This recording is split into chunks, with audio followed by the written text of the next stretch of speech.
Your life with me, Reverend Lee. Today, I want to talk about domestication.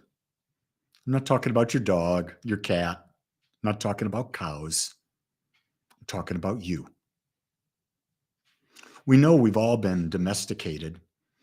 We know that because our parents brought us up. And from 0 to 7, our brains were in theta states, so we blindly accepted whatever mom and dad and anyone else around us said. Then that's been reinforced. But now, let's come to the aspect of today. Chances are, if you're listening to me today, you're an adult. You're over the age of 18. You're probably over the age of 26. And you have the ability to use your frontal lobe to examine life. So here's a key thing. Self-domestication is a system of control where an individual uses guilt, shame, and a false sense of obligation to control their actions instead of self-love. So here's the question, gang. How are you using guilt and shame to hold you back? How are you using guilt and shame to not accept yourself, to love yourself? These are great questions, because the only one that can hold us out of love is ourselves. Psychologists have been making billions of dollars dealing with our mommy and daddy issues. And I fully understand why we have mommy and daddy issues, because of the way domestication works. We blindly accept when we're young what our parents say because we do not have the process to think.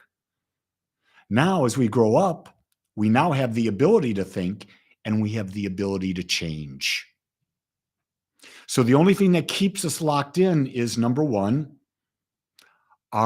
first off, we're not aware that we can change. But if you're watching me, chances are you're aware that the possibility of change exists. So then we ask the question, so what's holding you back?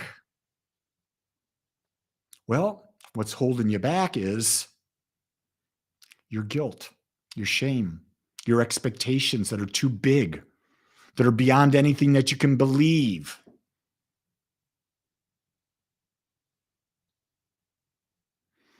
Corey says, sometimes I have the I'm not confident thoughts.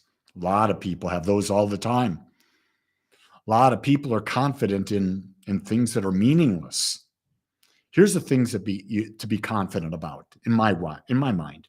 Number one, I'm confident that if I meditate, I can slow my mind down and I can come out of my ego-driven personality.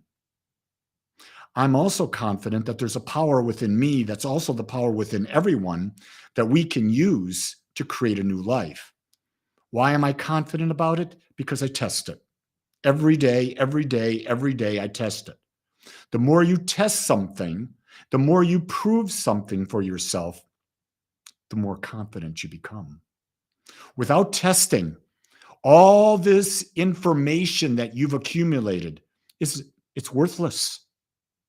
Because until you prove something for yourself, it's just information.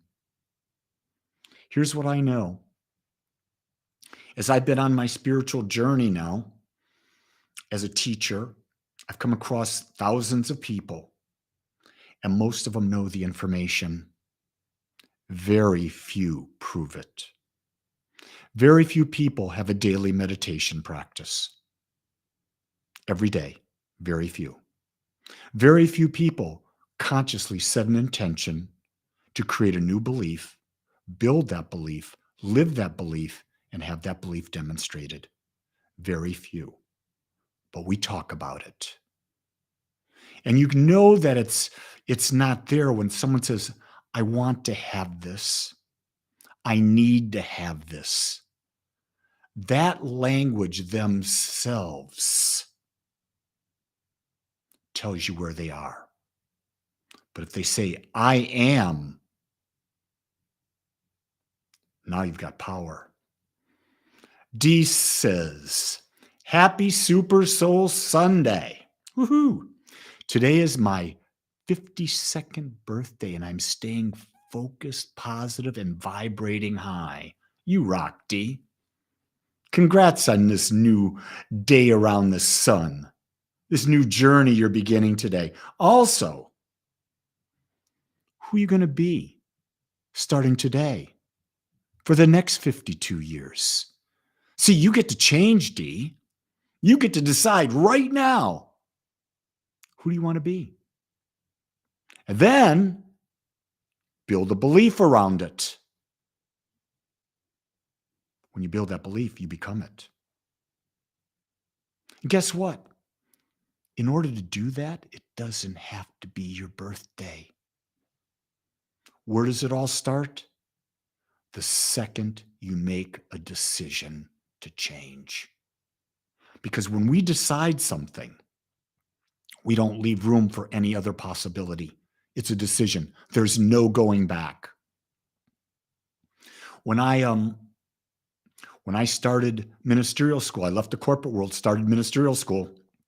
I decided I was going to be a New Thought minister, and I never have looked back. I did that in 2004. I left the corporate world. So I left the corporate world couple months, 1 month shy of 19 years ago. I don't miss it. I don't miss it one bit because I'm doing what I love. I decided to practice what I'd learned and to create a whole new life as a spiritual teacher. And what I want, one of the biggest benefits that I found about becoming a spiritual teacher is that I had to increase my awareness, my connection, my ability to demonstrate, because you can't teach what you don't practice. Because here's why. Everyone will know you're a fraud. Do you hear what I'm saying? You know when someone's real because they walk, they breathe it, they talk it, they live it, they vibrate it. So whoever you want to be, you've got to become that vibration. You gotta create an energy that is all that. And there is no room for doubt. Doubt stops the demonstration. Be confident as you build your new you. Be confident that there's a power in you that is responding to the nature of your thought. Be confident it is not you, but is your connection with the divine and the infinite power that responds to you, that's creating, that's changing you. You are the power. Stop believing the nonsense that you've self-domesticated into believing. I am not enough. I need help from the outside. No, you need to set yourself free. Free to believe a new way of living, a new way of connecting, a new way of creating. With that, my beautiful friends, this is going to be a great day because the intention has been set. Make it one for you. Until next time, aloha.